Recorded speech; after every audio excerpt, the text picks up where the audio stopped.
Hi all, it's Heather. I'm back again, and this is actually part two of our crystal journey with Alexis. And if you didn't watch part one, well, you have to before you watch this one. No, I'm kidding.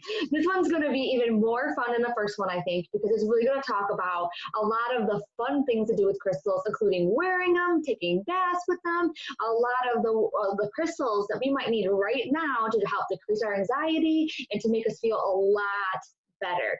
So here we are with Alexis. Thank you for joining us again. Thank you. Glad to be here. It's always fun.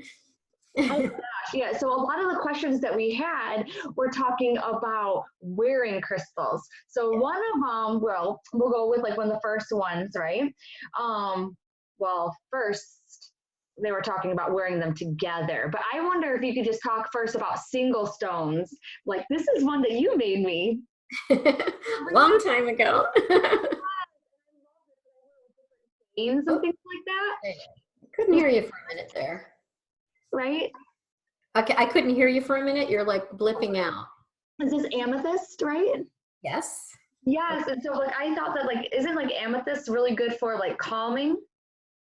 Amethyst is a master healer. So Oh. yes, it can calm you. It purifies, considered to purify the blood.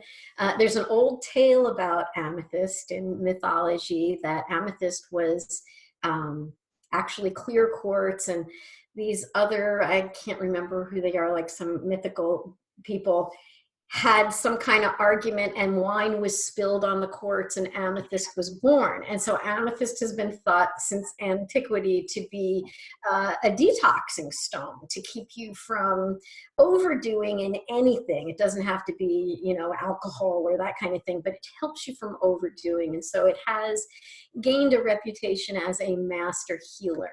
And because it resonates also with the higher chakras, it's a great stone for connecting. I think that's the reason why it makes sense that so many people are drawn to amethyst because a lot of them we overdo it. You know what I mean? Whether with our minds or doing too much around the house, especially if you're some kind of light worker, totally makes sense now. Absolutely. Wow. Yeah. Does it really matter where you wear stones on your body? It doesn't really matter, but there are places that maybe are a little better than others, especially if you're sensitive to stones, or you're wanting a response from a stone. So on your body, we talked a little bit about this last time, your left hand is your receiving and your right hand is your sending. And there's a lot of schools of thought, and some people are like, well, if you're left-handed, it's opposite. But here's the thing, science-wise, think of it as a battery. That's the way that it is. It's, you know, it's, you can't flip it. You know, so like that's one thing that's so funny is like everyone thinks the psychic stuff and the spiritual stuff is so woohoo, but so much of it is backed up by science. So much of it. And you know, the thing is that I'm a real quantum physics buff, and I've been doing this intuitive work since literally 5. My family used me as a little so I'm very spiritual, but I'm a science maniac. And I tell you, I am completely convinced that quantum physics, quantum mechanics is simply dissecting woo-woo. That's it. It's just they're catching up to us. Oh my gosh. So any of you, okay. I know that there are people watching and you guys know that I live and breathe those words that Alexis just said. And just to let you know, me and Alexis did not talk about this, okay? No. And I am actually going to have a quantum physics professor. You know, I mean, we were supposed to be working together when I used to do the spirit talk in person because we were both like this. And I am like, no, physics is, oh my gosh, they just haven't caught up to us yet. And I literally have said that to so many people. So I love hearing it from you. It's so true. It is so true. It is so true. So yes. Okay. So now, you know, oh yeah. So tell us like a couple of places. So maybe if you're feeling anxiety or depressed, is there a certain place you should put a stone and jewelry? I like to wear jewelry here. That's the high heart. Okay. So you have a whole lymphatic system. And for me, I really feel a saturation from the stone throughout my body in that spot. And a lot of people are like, oh, you wear your jewelry so high. Yes, I do. I like it right there. And some people like to wear it low and it dangles like between their heart or their solar plexus. Okay, so that's their energy and love centers, right? Family and heart and individual power and, you know, social kind of interactivity. And so that's fine. Wear them where they're comfortable. If you want to meditate with a stone, to like, maybe you're trying to work on something, you know, maybe you're trying to express yourself more, or you want to try and be calm, you want to hold the stone in like your left hand, take off all your jewelry, take all the stones out of that room, and lay down and hold it where it feels natural between those three centers especially. So like sometimes I put it right on that solar plexus because I do a lot of work like in my sleep and such, coming and going kind of energetically through that area. But you may want it on your heart, you may want it on your high heart. So it's really, really up to you. You may notice things like if you wear big old amethyst earrings and you're feeling headachy whenever you wear them and you don't know what it is, they're just too close to the third eye. And so just watch things like that. I think that's really the best advice with working with jewelry, you know, kind of thing. Such a good idea of like when you're getting to know it and then paying attention to how you feel. Like possibly like if I first get this, probably have this be the only stone that I'm wearing that day so that I can pay attention to how it's affecting me. Yeah, absolutely. Okay. And then what about combinations, you know? If I wanted to wear like these two together, pretend these are earrings, you know what I mean? Would I just do the same thing? Just kind of make this one's good and then this? Yeah, I think so. I think it's really important to always use how you sense the stones. Okay. Everything. The only stone that I ever really, or combination that I ever kind of think people should stay away from is blue lace agate and carnelian, because they are polar opposites. So like one is grounding and rooting and the other one is I'm going to talk all day, you know, so they're just polar opposites. And so they can make you feel kind of like, I don't know what I'm doing today. You know, like I can't focus and that kind of thing. And there are lots of stones that are opposite, but those two in particular are the only ones that I've ever really found to be so pronounced that they didn't really work together. And it was blue lace agate and what other one? And carnelian. Oh, carnelian. Okay. Okay. That I love that, because one thing that happens a lot is when I notice people shopping for crystals and certain stones, you know, they will be so hung up on what this is used for, what that's used for, what this is used for. And I'm like, no, you really need to intuitively feel, you know, because I feel like sometimes a stone might work different for one person, or they actually think they need help with this, but another stone will really help them. Almost just kind of like that citrine, you know, I got citrine to help me by mediumship for psychic fairy because I thought that I needed it, but then I had hematite that really helped me balance. It's like I ended up having the stone that I needed, you know, that I didn't know I needed. Yeah, it's always good. Yeah, it makes sense completely. And the thing that's good to do before you go to a crystal shop, because I mean, I live in a room full of crystals and I'm fine, but I go into a crystal shop or like the gem show and I'm like a kid in a candy store and I'm like out of my mind, and I guarantee you every time I never got a single thing I went there to get. But I had a thing happen once in a little rock shop in Virginia that I loved. This rock shop. Went there, had a whole list in mind of what I needed, and I got in and I kept walking by this one display and I'd stop and then I'd back up. And then I'd be like, no, I have to stay on track. And I'd keep going and I'd stop. And I'm like, and my husband says, just get whatever's in that case. You know? And it was 2 big labradorites. And I used those stones all the time. And I needed them. And those were the ones I needed to get. So you really just have to go with it. I mean, that's really most important. Ooh, and this is another thing too that I didn't know until we started a circle together. So if you didn't catch part 1, me and Alexis, we joined the same circle in Virginia, and it was an amazing time. And I was such a newbie; I had no idea what the hell was going on. And like, I started like, do you remember Amy from group? She was like, Heather, I have something for you. And she reaches in her bra and pulls a stone stone for me. Like, this is for you. And I'm like, what are you doing? So it was Jasper, I believe. Get you grounded. I was like, okay. It was so funny. But now, yeah, so women actually wear it in their bras. Is that something that you've heard about? And Yeah, I was going to bring that up. A lot of people do wear them in their bras. In fact, some bra companies start making a little pouch in the middle, so it's near your heart.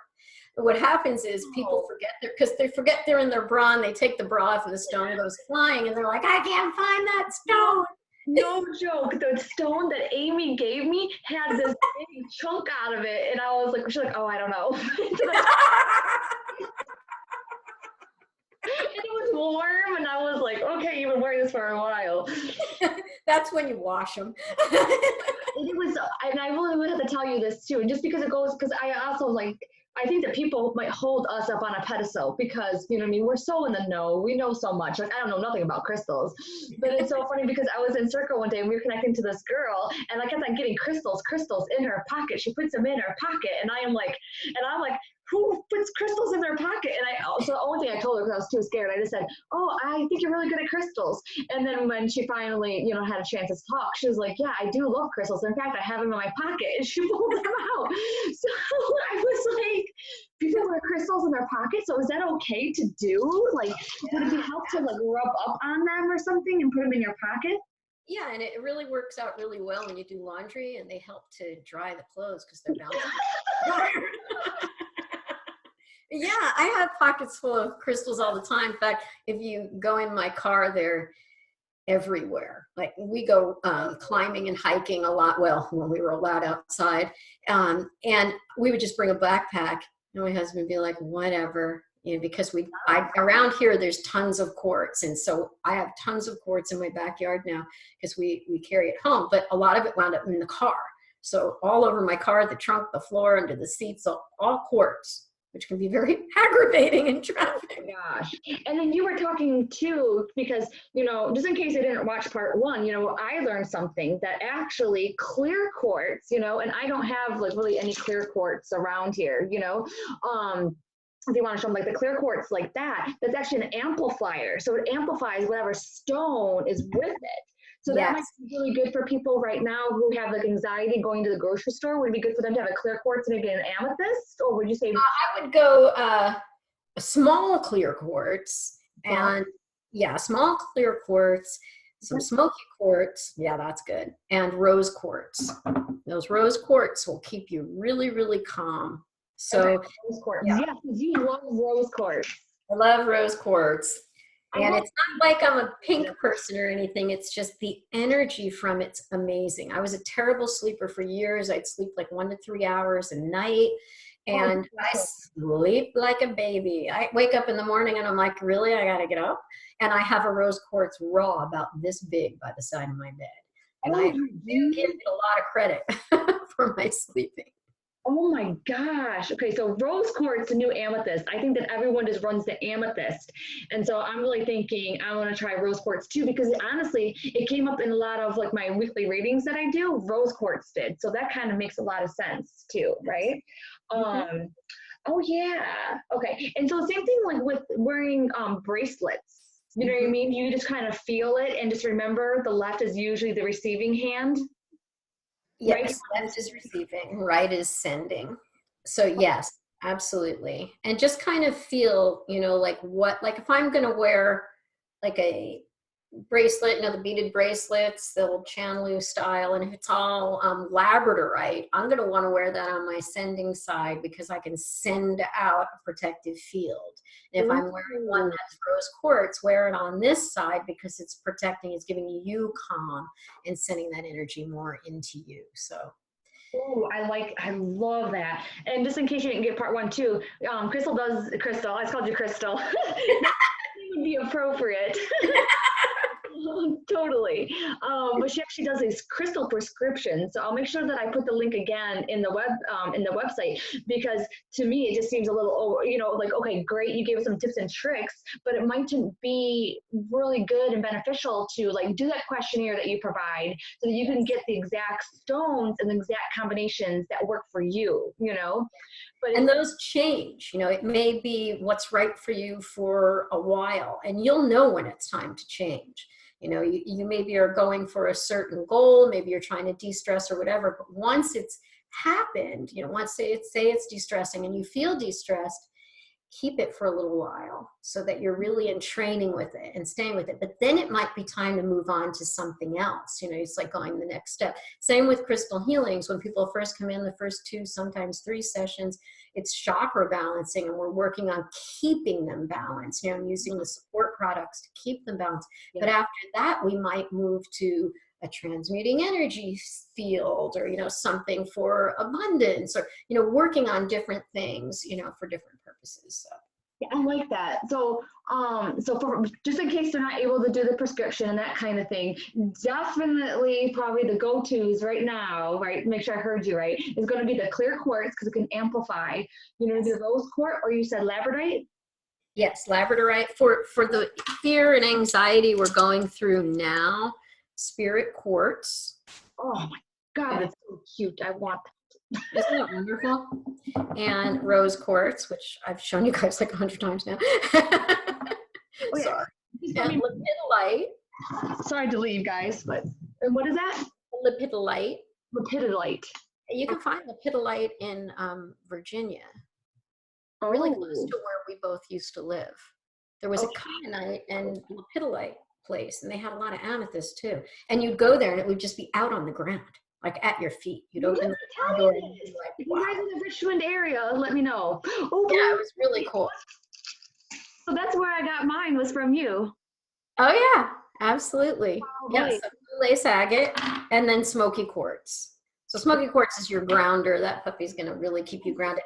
And there's a document on my website that you can download free. That's beautiful, natural. Is that rose quartz? Mm-hmm. Natural.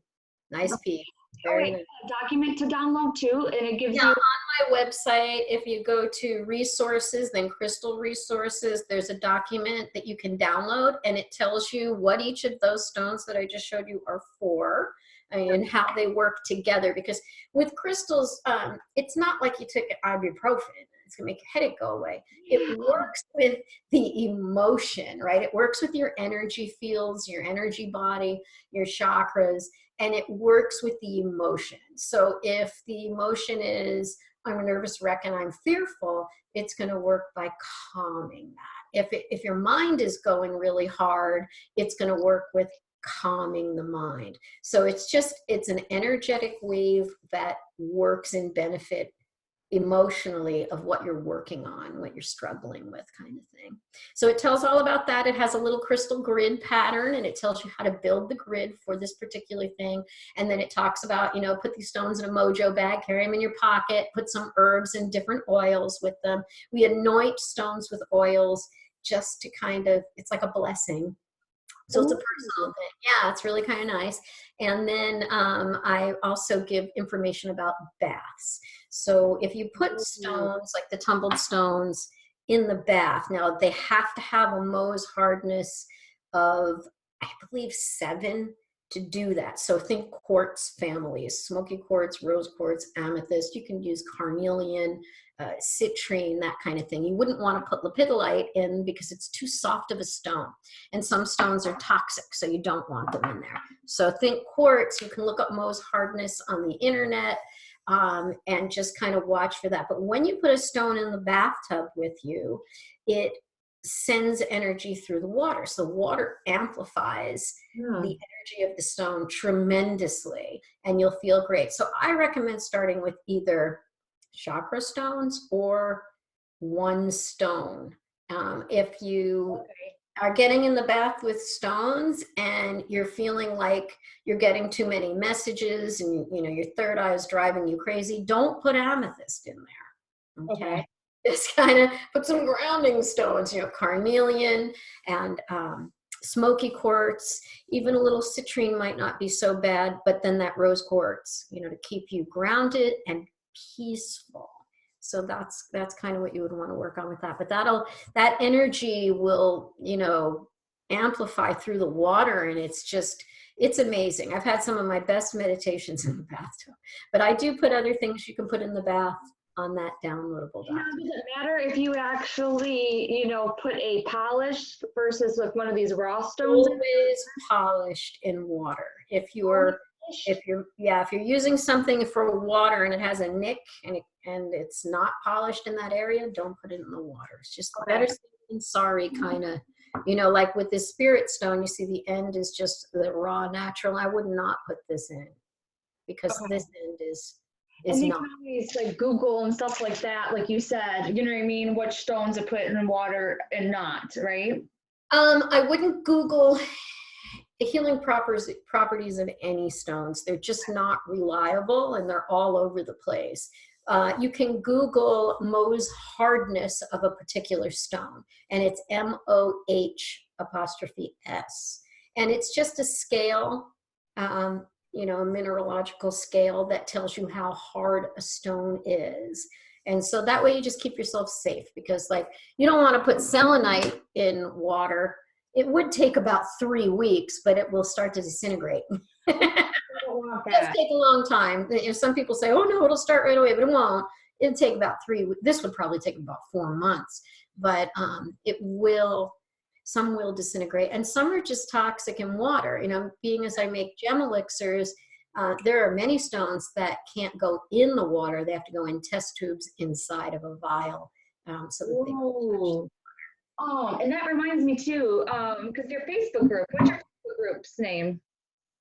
The group, I don't really use the group so much anymore, but it was from Peace and Healing Days, and I think it's Peace and Healing Psychic Development. I don't even know what it is. Let me check. Do you have a Facebook page? Because then So we have a regular Facebook page, and it's Ascend Healing Arts. Ascend Healing Arts. Yeah, Ascend Healing. So just facebook.com/Ascend Healing Arts. Well, that used to be Peace and Healing, right? Peace and Healing. Yeah, we still have that domain, but I got on this ascension path, and I just felt so, you know, like that was my path, that I just had to change it. But the Peace and Healing really I was inspired for that because I just really wanted to bring people peace. There's just so much chaos in the world. And so I've kept that domain just because I haven't lost track of that. You know, that still really means a lot. But, you know, a lot of people are like, I'm raising my vibration for years. What do I do now? And I'm like, well, you ascend. You know? So ascension is the next step. And that's kind of my focus now, just healing and helping people, you know, kind of. Yeah. And I really just wanted to give them another way to get in touch with you or to see what's going on, because I know that you post things now and then. So, you know what I mean? Like if you post something, they could always ask a question or something like that, you know? I don't think you would be too afraid of Alexis. Yeah, I mean, people direct message me, they text me. It's like all day long. So I answer. I don't know. But yeah, because I just want them to be able, you know what I mean, to definitely contact you, you know, because I know they'll probably be contacting me and I'll be like, I have no idea. They're very approachable, you know, you can contact me at any time. And I do post ask a question, you know, for crystals. And you ask the question, and then it's a couple of days later, I come back and I answer them live. I do like free meditations, and there'll be one posted in a couple of days. It works a little, I used to do them live, and Facebook's made so many changes that you just can't do it anymore. No, so keep up with record. That way I can monitor the sound, and, you know, I just want it to be a good experience for people. And so, you know, things are a little different. But. Well, before we go though, because you had brought up baths, so I just kind of want to like keep going with that a little bit, because you actually have you actually create soap with crystals in them. Yes. So we have crystal bars. They're so cool. I'm sorry. I have one here. They actually sold out at a show recently. And it is in plastic just because of this epidemic. I put it in just some plastic. But this is a rose quartz soap bar. And it has a very large bar crystal of soap, of well, I can talk, of rose quartz in there. You can tell it's one of my favorites. It smells amazing, and it's extremely luxurious lathering soap. But the thing that's really cool about it is when you're bathing with this, if you're a person who rubs the soap on your skin, that crystal is going to start showing up, right? And it's going to work your pressure points, which is really cool. Plus, it's in your aura, right? So you're really working with that stone, kind of bonding with that stone. And when the soap's all gone, you've got a stone this size or bigger. It's a big stone. So, we really wanted to share those stones and allow people every day to work with a stone and water right in their aura. So that kind of got us started. We have another one that's amethyst. It's called celestial amethyst. It's like dark blue and purple, and it's really beautiful. It is still on our website, but they are sold out. I'm hoping to make some more coming up here real soon. Here's one without a crystal in it. You can see its colors are gorgeous. Oh, I do have crystal like that in my bathroom. It's like this rock that's soap, but the only problem is that my husband won't let me use it because it's for decoration only. So I'm like, what? And it never even occurred to me because it's just like in my guest bathroom. It never even occurred to me to use them, while in the shower. But the ones with the crystal in them, that to me is wow. It's wonderful. And you're working with water, so it's amplifying its energy, right? So it's really pretty spectacular. And when you're done, you have a crystal. And in fact, that's how I started my own collection of crystals for my bathtub. So once I finished with them from the soap, I just moved them over to the side of the tub. And now I have this collection that I use just in the bathroom. My bathroom crystals. Yes, this is awesome, and I feel like right now, like bath and just an extra self-care, you know how it is, you know what I mean? With being sensitive, especially around these times, is definitely needed. So maybe if you have a fun soap like that, you'll want to take a bath even more, because I remember when you had me, like, you gave me the elixir, you know what I mean? The stuff to put in my bath, which included like flower petals and stuff like that. I remember being in there, and stones. Yes, absolutely. Treat yourself, you know what I mean? It's going to be amazing. It is wonderful. I mean, you really feel a shift in your energy when you have stones in the water. Oh, so now before we go, I want to hear like your favorite crystal story. Okay. I did bring that crystal. So this is an Auralite 23. They are only found in Canada in a cave called the Cave of Wonders. How cool is that? Oh And my so, God. I don't know how well you can see this, but it looks like a little castle. Ooh, a little bit. There we go. Perfect. Oh my gosh, it does look like a castle. You can see it going like that. Yeah, it's really pretty cool. And so this stone is amethyst and 23 other minerals. And the red that you see all along the top is hematite. And so this is literally the only stone in my collection that I don't let people touch, because I'm not a believer in that. I think everybody should be able to touch everything. But I got this stone. I felt super drawn to it. I paid stupid money for it, which I hate to do. And I meditate with this stone on my high heart and on my solar plexus. And the first time that I did, I had a little prep where I looked at and studied, just kind of in a soft eye meditative state, the entire exterior of the stone. I wanted to know every nook and cranny because I was looking for the door, which is right here. Okay.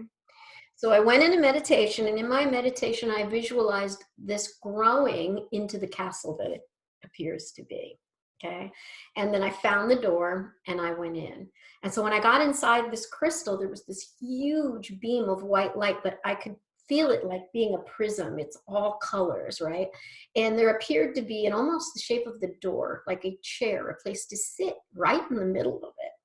So, crazy maniac, I sat in that chair, and it was like the most powerful chakra balancing I'd ever experienced. And I noticed another door in the crystal to the side, and I thought, I just don't know if I'm ready. So the next time I went in, I experienced this again, and then I went through the door and met the spirit of the crystal. And so, People are probably going, she's crazy. So the spirit of the crystal simply means that this crystal is able to connect with one of my guides or an ascended master. Wow. Its energy was a way in. That's how crystal skulls work as well. So they're just connecting points where once they carve the eye, the spirit enters and you can communicate. And so it works the same way. And so I've spent many meditations with this stone, receiving information that I need, to grow, like they say, downloads and upgrades and that kind of thing. And this stone is the one for me that does it. And so you may find when you're out there, like when we were talking about going out into different stores, there may be that stone that you can't walk by, that stone that you don't even know if or why you need it. But it could be, your higher self or a guide or ascended master that's trying to communicate with you.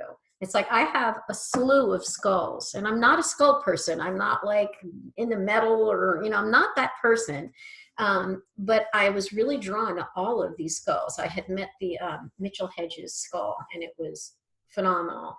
But I got them now, and they kind of sit behind me in a semicircle when I'm working. I call them my council, because that's where I get all kinds of information from the council, and it's just different spirit guides that come through the stone. So oh my gosh, there's just so many different levels of working with these amazing beings. oh my gosh. And it was so funny when you were talking about your experience of meditation, I started getting emotional. I was like, where is this coming from? Oh, I can't wait to try it with one of mine. It is wonderful. Yeah. Oh my gosh, that is such a great idea. I never even thought of that, So I think everyone should take a crystal, at least meditate with it. Maybe not expect an experience like that, but who knows, right? You never know. You'll know when it's the stone, you'll know. Like I didn't really expect any of that, but I knew there was something in store for me with that stone. And I felt comfortable with the energy. It was like I knew that energy, So it was like energy from the other side. Yeah. And I've had 2 NDEs. And so I really resonate with being out of the body and understanding what that feels like. And so when I work with that type of spirit energy, I totally get that that's what it is. So in case you don't know, NDEs is near-death experiences, and that's why we're probably going to have Alexis on even again, because I told you, very interesting with lots and lots of experiences. It would be totally and completely amazing. And so if you guys actually get if you guys have had an awesome experience with stones or crystals, or if you guys try it out, let us know, Put in the comments, write a post, email us, message us, Because I absolutely love to hear these kinds of stories. I don't know about you, but you let us know what stones work for you too, because I'm definitely going to keep that clear quartz by me now. Amethyst, you're getting the boot, clear quartz. But okay, so I'm thinking that's going to be it for part 2, unless you have anything you want to say, Alexis. I think that's pretty much it. It was super fun. If there's any questions that didn't get answered, let us know. I can write up a little document for Heather, and welcome to distribute it. We'll have to do like a live on the Facebook page, you know what I mean? That too. I think me and Alexis absolutely love being around each other, and we've done this before. And like half the stones in the bags that I've been pulling up, oh my God, I've gotten from Alexis, and I didn't even realize it. So, is that funny? Did you remember that? Yes. It was so much fun. Yeah, let us know if you guys learned a lot and what you guys think, and we'll be in touch with you guys soon. Great. Thank you.